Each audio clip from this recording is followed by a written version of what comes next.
What's up, YouTube?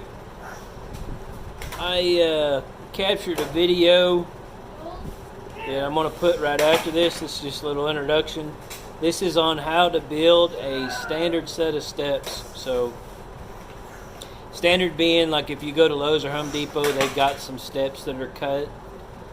There's a whole mathematical formula where you can figure out the distance from the top of your deck surface to the ground, and then you divide that out to figure out what your rise and your run need to be, or how many steps you need to make. Other way you can do it is just do a standard rise of about 6.5, and a run, your standard run is about 11 inches. So usually your tread is 11 inches, but your step, your joist, is only 10. So you have an inch overhang. So this is just a video I put together on how to do that. This was as much for me as it is for you. I don't mess with steps very often. I actually usually carry like a 3-run step in my truck that I bought from Lowe's or Home Depot, because I do it so rarely I forget how to do the formula for it. So this will kind of show you how to set that up, and using a framing square and a speed square. So hope this helps. Hit that thumbs up button. See ya. Alright, I'm going to show you how to make a set of runners, stair runners. Just a standard set. There's all kinds of crap you can go into on measuring your distance and all this, but this is just a standard set of 6.5 inch rise by 9 inch run steps. So I've already made my one set, and I'll kind of show you how to do that. So your first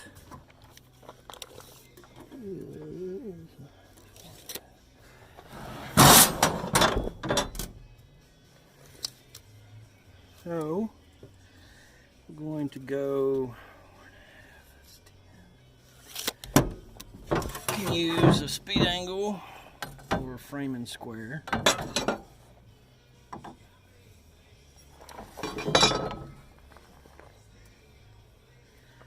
And our run is 10 inches.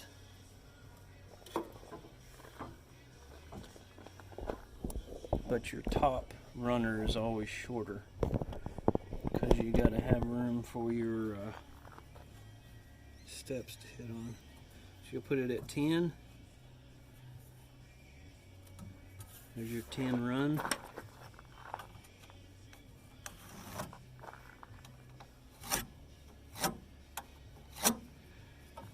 There's your first mark.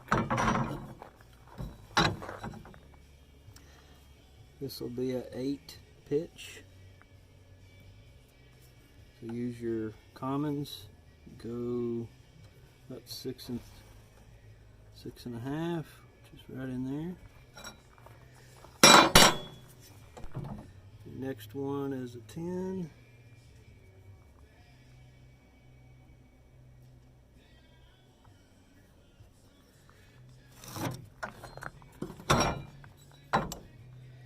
Another 8 off your corner.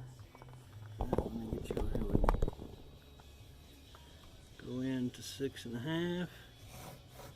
There's your rise.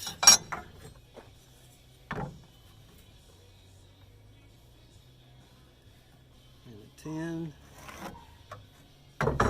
These are 4 treads. We'll go on an 8 pitch. On your commons,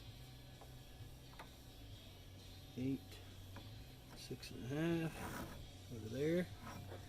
We got 1, 2, 3. This will be my 4th one. Match up with the edge of the board at 10, 6.5. And your last run is your 6.5 at 8.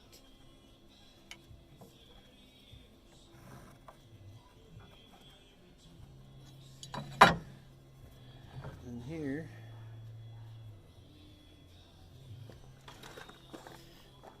let's see.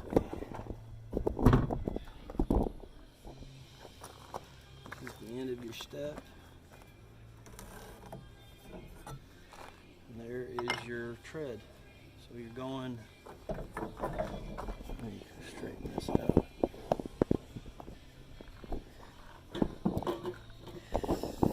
Having major difficulties today.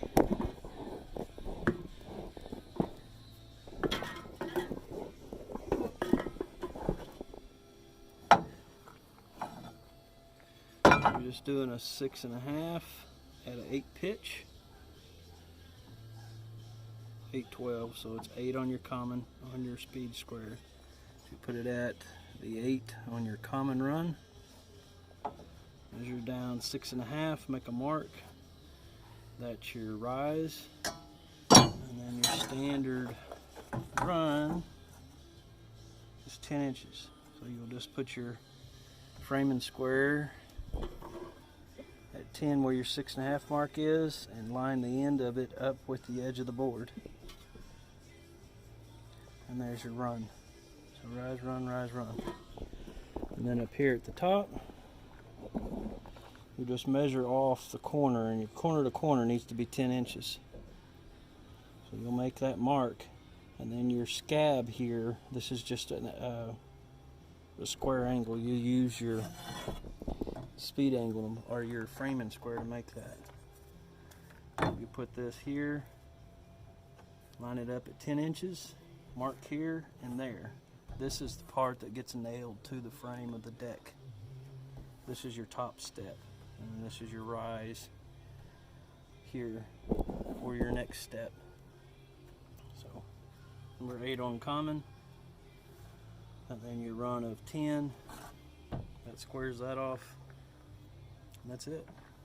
Just take a saw, cut it out, and cut. We got plenty on these, but I cut into that mark with the circular saw, pop the scab off, and then you'll have a chunk of wood left in there.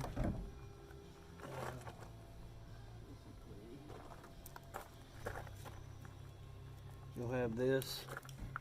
This is a bad example. Basically, you'll have something like that. You'll knock this out. You'll have a chunk of wood left in here. Take a circular saw or a jigsaw and cut it out, and then it'll keep you perfect. That way you don't weaken the integrity of the wood.